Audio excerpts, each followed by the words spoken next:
السلام علیکم ورحمۃ اللہ وبرکاتہ۔ محترم سامعین،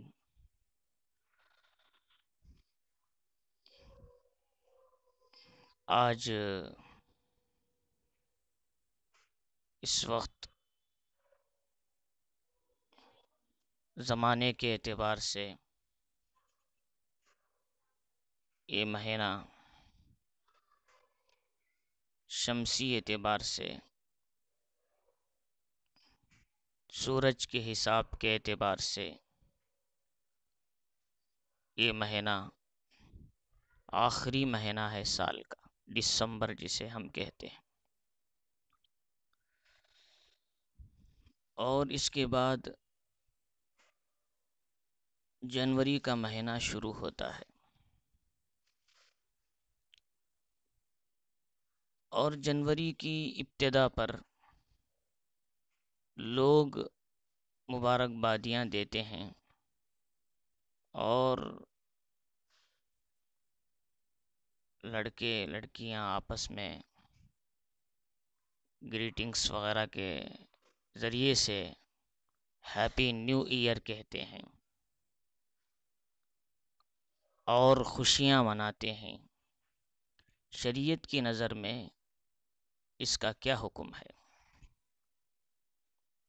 سب سے پہلی بات جاننی یہ ہے، اللہ رب العزت نے کائنات کو جس وقت بنایا،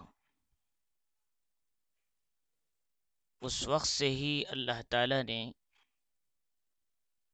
قمری مہینوں کو سامنے رکھ کر 12 مہینے زمین اور آسمان کی پیدائش کے وقت میں ہی طے کر دیا، جیسا کہ قرآن مجید میں ہے، ان عدت الشہور عند اللہ اثنا عشر شہرا فی کتاب اللہ یوم خلق السماوات والارض، سورہ توبہ۔ اس میں اللہ تعالیٰ نے بتایا کہ زمین اور آسمان کو جس وقت پیدا کیا، اسی وقت ہی اللہ تعالیٰ کی کتاب میں 12 مہینے متعین اور طے شدہ تھے، اللہ نے طے کر دیا تھا، اور یہ قمری اعتبار سے، چاند کے اعتبار سے تھے،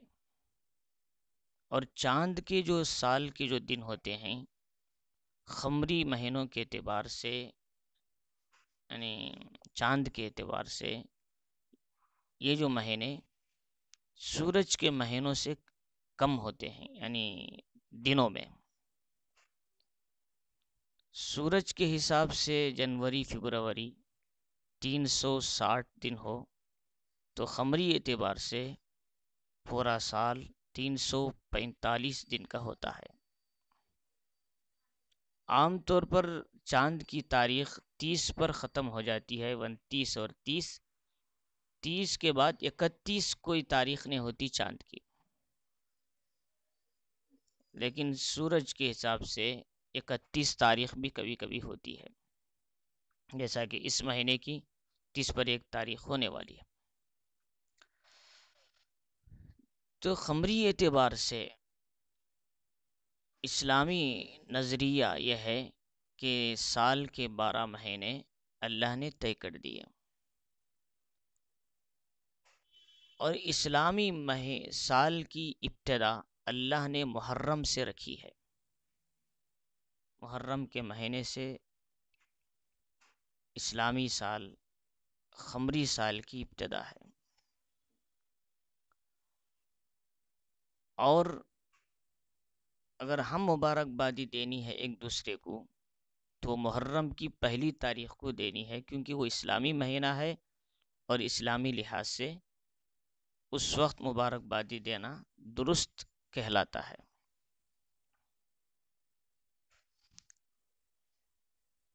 اور یہ قمری جو مہینہ ہے جنوری فرسٹ، یہ اسلامی لحاظ سے نہیں ہے، بلکہ عیسوی لحاظ سے ہے، یہ عیسیٰ علیہ السلام کی پیدائش کے لحاظ سے۔ اس وجہ سے عیسائی اور یہودی وغیرہ حضرات وہ لوگ جنوری پہلا مہینہ اس کو رکھتے ہیں، اور شمسی اعتبار سے دنوں کا، اور پھر جنوری فرسٹ کو وہ مبارکبادی دیتے ہیں اور گریٹنگس وغیرہ تقسیم کرتے ہیں۔ یہ ان کی عادت ہے، یورپین کی یا پھر یہود و نصارہ کی عادت رہی۔ اور ظاہر بات ہے اسلام میں حضور صلی اللہ علیہ وسلم نے ہمیشہ یہود و نصارہ کی مخالفت کرنے کا حکم دیا۔ جیسے یہود اور مجوس کی عادت تھی، وہ مونچھ بڑے کرتے تھے اور داڑھی کم کرتے تھے۔ اللہ کے نبی نے فرمایا وَحْفُ اللُّحَىٰ خَصُّ الشَّوَارِبِ، نے فرمایا مونچھ کو کترو اور داڑھی کو بڑھاؤ۔ خالف المشرکین والیہود، خالف الیہود والنصارہ، یہود و نصارہ کی، مشرکین مجوس کی مخالفت کرو۔ ایسے حضور صلی اللہ علیہ وسلم نے فرمایا کہ لیس منا من تشبہ بغیرنا، وہ ہم میں سے نہیں، ہمارے طریقے پر نہیں جو ہمارے غیر کی مشابہت کریں۔ پھر فرمایا لا تشبہ الیہود، لا تشبہ الیہود والنصارہ، یہود و نصارہ کی مشابہت اختیار مت کرو۔ مختلف انداز سے آپ علیہ الصلوۃ والسلام نے مثال دے کر سمجھائی کہ یہود جب سلام کرتے تو ہاتھوں کی انگلیوں سے اشارہ کرتے تھے، اور نصارہ جب سلام کرتے تو ہتھیلی سے دکھا کر سلام کرتے تھے، ویسا تم سلام مت کرو۔ تو بہرحال آپ نے اسی طریقے سے محرم کے مہینے میں جب روزہ رکھنے کا مسئلہ آیا تو آپ نے فرمایا کہ میں آئندہ سال 10 محرم کے ساتھ 9ویں کا بھی روزہ رکھتا ہوں، تاکہ دیگر اقوام سے مخالفت ہو جائیں۔ یہود و نصارہ بھی روزہ رکھتے ہیں اس دن، اور ان سے مشابہت نہ ہو جائے، اس لیے ایک روزہ اور ملا لیں، 9ویں کا 10 کے ساتھ، یا 10/11/11ویں کا روزہ رکھ لیں محرم کا، تاکہ ان سے مشابہت نہ ہو۔ تو یہ حضور صلی اللہ علیہ وسلم نے ہمیشہ مشابہت سے منع کیا ہے غیروں کی، یہود و نصارہ ہیں، مجوس ہیں، وغیرہ وغیرہ۔ لہذا حدیث شریف میں آتا ہے رسول اللہ صلی اللہ علیہ وسلم نے فرمایا من تشبہ بقوم فہو منہم، جو جس قوم سے مشابہت اختیار کرتا ہے وہ انہی کے ساتھ ہوگا، اور قیامت کے دن بھی وہ انہی کی فہرست میں شمار ہوگا، ان کے ساتھ اٹھایا جائے گا۔ لہذا اس لیے کہ ان یہود و نصارہ کی مشابہت سے بچنے کے لیے حکم یہ ہے کہ تم اس جنوری فرسٹ کو نہ ہی مبارکبادی دو، اور نہ ہی اس وقت ان کی مشابہت میں گریٹنگ بانٹو، نہ چاکلیٹ تقسیم کرو، نہ خود کرو، نہ اپنے بچوں کو وہ دلاؤ کہ وہ تقسیم کریں۔ خود بھی بچو غیروں کی مشابہت سے، اور اپنی اولاد کو بھی بچاؤ۔ لہذا یہ سنت کے عین مطابق ہے۔ یہ کہنا کہ یہ قومی شعار ہے اور سب لوگ کرتے ہیں اس لیے ہم بھی کریں، یہ کوئی دلیل نہیں ہے۔ لہذا اس لیے اس سے بچنے کی کوشش کرنا ہے، اور ہیپی نیو ایئر جنوری فرسٹ کو بولنا سنت کے ہے، اور حضور صلی اللہ علیہ وسلم کی شریعت کے خلاف عمل ہے، اور غیروں کی مشابہت ہے، اور اس سے بچنا چاہیے۔ اور دوسری بات، یہ نئے سال کی مبارکبادی یا سال کی ابتدا حضور کے زمانے میں تھے ہی نہیں، پہلی بات، لہٰذا اس کا کوئی رواج نہیں تھا، لہٰذا اس سے بھی بچنے کی کوشش کریں۔ اگر کہنا ہی ہے آپس میں ایک دوسرے کو دعائیہ کلمات کہنا ہی ہے نئے سال کی ابتدا میں، تو وہ محرم کی پہلی تاریخ کو آپس میں ایک دوسرے کو مبارکبادی یا پھر دعائے خیر یا دعائیہ کلمات کہنے میں کوئی حرج نہیں ہے۔ اور ہم کو اسلامی سال کا خاص لحاظ رکھنا ہے، قمری اعتبار سے، چاند کے اعتبار سے تاریخ کو بھی یاد رکھنا ہے۔ یہ مستحب عمل ہے اور فرض کفایہ کے درجے میں لگتا ہے۔ اگر چند لوگ بھی اسلامی تاریخ کو یاد نہیں رکھا، اس کے حساب سے اپنے کام انجام نہیں دیے، تو فقہا نے لکھا ہے کہ پورے لوگ گنہگار ہوں گے۔ اس لیے ہمیں کوشش کرنا کہ اسلامی لحاظ سے ہمارے مہینوں کو ذہن میں رکھا جائے اور اس کی گنتی کو رکھا جائے، اس کے حساب سے ہم زندگی گزارنے کی کوشش کریں۔ ہاں، یہ مہینے جو ہیں شمسی اعتبار سے، عیسوی اعتبار سے، وہ اپنی جگہ چلیں گے، اسے ہم حرام ناجائز نہیں کہتے، لیکن زیادہ اس کے مقابلے میں اسلامی مہینوں کو مد نظر رکھ کے چلنا ہے۔ وہ ہے محرم، صفر، ربیع الاول، ربیع الثانی، جمادی الاولی، جمادی الثانی، رجب، شعبان، رمضان، شوال، ذی القعدہ، ذو الحجہ۔ یہ 12 مہینے اسلام کے لحاظ سے، اور ہمارے جو مہینے محرم سے شروع ہوتے ہیں اسلامی مہینے، اس کی ابتدائی تاریخ سن ہجری بھی حضرت ابو بکر کے زمانے تک نہیں تھی، بلکہ حضرت عمر رضی اللہ تعالیٰ عنہ کا جب زمانہ آیا، یہ خط آپ کے سامنے پیش کیا گیا 16 سن ہجری میں، تو اس پر شعبان لکھا ہوا تھا۔ عمر نے پوچھا یہ شعبان سے یا اب کا شعبان ہے یا گزشتہ شعبان ہے، اس میں کوئی تاریخ نہیں۔ تو اس موقع پر صحابہ کی مجلس شورا بٹھائی اور پوچھا تو کیا کیا جائے؟ تو ہرمزان ایک آدمی تھا، اس نے کہا کہ مہینہ اور روز دونوں ہمارے یہاں طے ہوتے ہیں حساب کے لحاظ سے، اس اعتبار سے طے کیا جائے، سال، ماہ، روز جسے کہتے ہیں۔ تو اب اس کے لیے سال کی ابتدا کس سے رکھی جائے؟ مہینہ تو رہے گا، دن بھی ہوگا، مہینے کے 30 دن ہوتے ہیں، پیر، منگل وغیرہ، تو کس سے مہینے کی ابتدا رکھی جائے؟ تو حضرت علی رضی اللہ تعالیٰ نے مشورہ دیا، اسلامی سال کی ابتدا، اسلامی سن کی ابتدا عیسوی تاریخ سے تو پہلے سے چلی آ رہی ہے، ہجرت کے عمل سے رکھا جائے۔ تو چنانچہ ہجرت کے عمل سے اسلامی مہینے کی ابتدا رکھی گئی، اور حضور صلی اللہ علیہ وسلم جب سفر کیے تھے ہجرت کا، وہ ربیع الاول کی 8 تاریخ تھی، مدینہ جب پہنچے تھے، سفر ہجرت ہوا تھا، تو گویا 2 مہینے 8 دن آگے چل چکا تھا اسلامی مہینے سے حضور کی سفر ہجرت کا دن۔ تو کیا کیا گیا؟ تو 2 مہینے 8 دن کو پیچھے لا کر محرم کے مہینے سے اسلامی سال کی 1 تاریخ سن ہجری کو رکھ کر محرم کا اسلامی مہینہ پہلا مہینہ اور 1 سن ہجری محرم سے اسلامی سال کی ابتدا لگائی گئی۔ تو اس وقت سے آج تک 1440 پر 2 سن ہجری ہوئے ہیں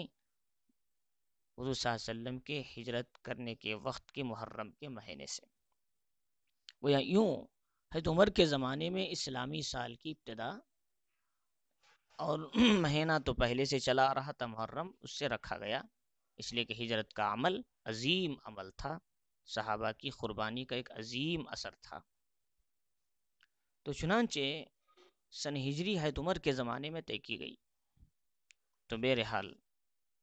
تو اسلامی تقاضا یہ ہے کہ اسلامی مہینوں کا لحاظ کیا جائے، اسلامی مہینوں کو مد نظر رکھا جائے، اسلامی سال کی ابتدا اس کی تاریخ کو ذہن میں رکھا جائے، اور اسلامی لحاظ اس کی تاریخ کے لحاظ سے اپنے اعمال کو طے کیا جائے، مستحب اور اچھا عمل ہے۔ ہاں، عیسوی اعتبار سے بھی تاریخ ذہن میں رکھ سکتے ہیں، کوئی حرج نہیں، کوئی گناہ نہیں، لیکن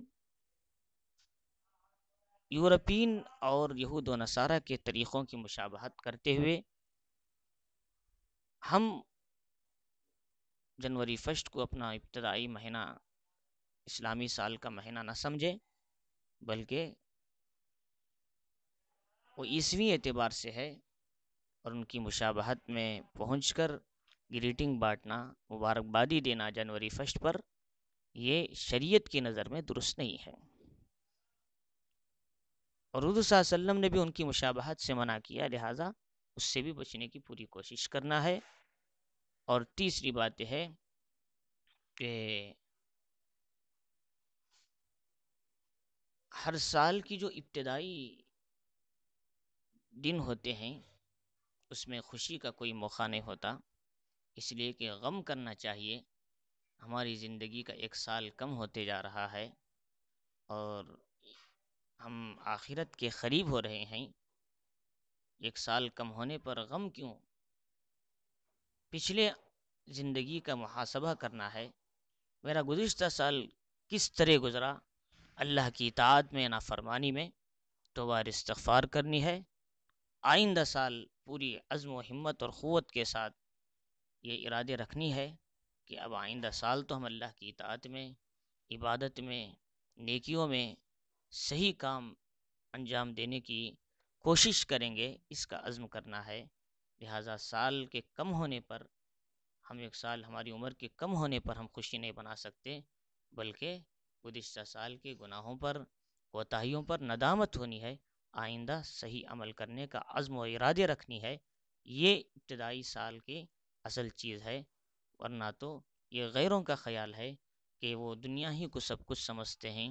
وہ جنت اسی کو محسوس کرتے ہیں، لہٰذا ان کا خیال کہ ابتدائی مہینے کو خوشی منانا چاہیے، کیونکہ دنیا ان کے لیے جنت ہے اور مومن کے لیے قید خانہ ہے۔ الدنیا سجن للمومن و جنت للکافر۔ اور دوسری بات یہ ہے کہ وہ لوگ آخرت سے غافل ہیں، یعلمون ظاہرا من الحیات الدنیا وهم علی الآخرۃ غافلون، وہ تو ظاہری دنیاوی زندگی کے اوپر پڑے ہوئے ہیں، وہ صرف اتنا ہی جانتے ہیں، دنیا ہے، مر جانا ہے، کھانا ہے، پینا ہے، اس کے بعد آخرت میں کوئی حساب نہیں، آخرت سے غافل۔ لیکن ایمان والے کا یقین دنیا بھی ہے، دنیا سے چھوٹی زندگی سے گزر کر ایک بڑی زندگی آخرت کی طرف جانا ہے، اس کی تیاری کرنا ہے اور اس کے لیے اپنی کوشش کرنا ہے، اللہ کے حکام کو پورا کرنا ہے، نبی کی شریعت پر چلنا ہے، ایک ایمان والے کا احساس ہوتا ہے۔ تو غیروں کے احساس میں، ایمان والے کے احساس میں زمین اور آسمان کا فرق ہوتا ہے۔ تو چند باتوں کی وجہ سے، کیا ہے جنوری فرسٹ پر، کیا ہے مبارکبادی دینا، گریٹنگ بانٹنا، یا پھر چاکلیٹ تقسیم کرنا، یا پھر بے محابہ لڑکا لڑکیوں کا اختلاط ہونا، یہ سب گناہ اور غلط کام ہے، یہ غیروں کی مشابہت ہے، یہود و نصارہ کی مشابہت ہے، اس سے بھی بچنا ہے تاکہ ہم ان کی فہرست میں نہ ہو۔ دوسرا، اسلامی سال کی ابتدا محرم سے ہے، جنوری فرسٹ نہیں، اس کا بھی احساس رکھنا ہے، اور اسلامی سن کی ابتدا ہجرت کا عمل ہے، عظیم عمل ہے، اس کو بھی اپنی ذہن میں رکھنا ہے۔ اور کیا ہے، دنیاوی زندگی کے ایک سال کم ہونے پر کیا ہے غم ہونا چاہیے، اور احساس ہونا چاہیے کہ ہماری سال ایسے ہی گزر گیا، آئندہ ہم جو بچی ہوئی زندگی ہے اس کو اللہ کی اطاعت میں لگانا ہے، پچھلی کوتاہیوں پر معافی مانگنا ہے۔ یہ اسلامی اصول اور اس کے قوانین اور ضابطے ہیں، ورنہ تو کیا ہے جنوری فرسٹ پر خوشی منانا اور گریٹنگ بانٹنا یا مبارکبادیاں دینا، یہ سب اسلامی قوانین اور تقاضوں کے خلاف عمل ہے، لہذا اس سے بچنے کی پوری کوشش کریں، خود بھی بچیں، اپنی اولاد کو بھی اس سے بچائیں، تاکہ قیامت کے روز محمد الرسول اللہ صلی اللہ علیہ وسلم کے ہاتھ مبارک سے آب کوثر سیراب ہو سکیں، اور اللہ کے نبی ہم سے راضی ہو، اور ہم اللہ کے نبی سے محبت اپنے دل کے اندر پیدا کر سکیں۔ اس کے لیے کیا کرنا ہے؟ نبی نے جن کی مشابہت سے بچنے کا حکم دیا، ہم بھی اس سے بچنا ہے، لہٰذا ہم اسلامی مہینوں کو سامنے رکھ کر اپنے گزری ہوئی زندگی کے اندر جو کوتاہیاں ہوئی، اس کی ندامت اور شرمندگی کو سامنے رکھ کر آئندہ زندگی صحیح گزارنے کی کوشش اور فکر کرنا ہے۔ اللہ رب العزت ہم سب کو ان باتوں کو سمجھنے اور بیجا غیروں کی مشابہات سے بچنے اور اسلامی اصول اور ضوابط کو سامنے رکھ کر زندگی گزارنے کی اللہ رب العزت ہم سب کو توفیق عطا فرمائے، آمین۔